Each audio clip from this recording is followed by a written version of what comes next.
Another day, another mini vlog. So, hello mga ka-partner. Papunta kami ngayon ng Riverbanks at ito ang unang gala namin ngayong 2024. At talaga namang sobrang excited ng aking mga anak dahil kami ay magbabike. Pero hindi pala kami, sila lang dahil hindi naman po ako marunong magbike. At eto na nga, nakarating na nga kami dito sa Riverbanks at talaga namang ang pormahan ninyo. Tingnan nyo naman, akala mo siya ang magbabike at mag-exercise dyan. Pero wag ka, taga-bit-bit lang po yan ang kanilang mga damit.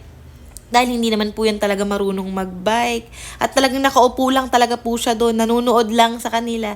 So, ayan na nga, nag-i-enjoy ng aking mga anak. At may dala nga kaming scooter yun ni Sia. Ginagamit ni Kuya JJ. After niya maboring doon sa scooter, ayun, nagparent na siya ng bike. At saka si Josiah, nirentahan na rin namin ng bike. Kasi, tingnan nyo naman mga kapartner, gustong-gusto niya ng sumakay. Kahit hindi pa naman talaga siya marunong. Ang lalaki kasi ng mga bike, walang pang baby. So, ayun, nirentahan din namin siya para naman ma-experience din niya at ma-enjoy.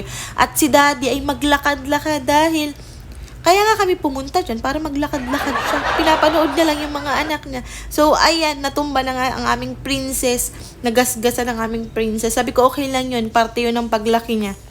Nakikita niyo yan mga kapartner kung nasaan kami at kung saan kami pupunta ni Josiah. Yan, nandyan kami pupunta sa Ferris wheel. Ang layo-layo, natanaw niya yan.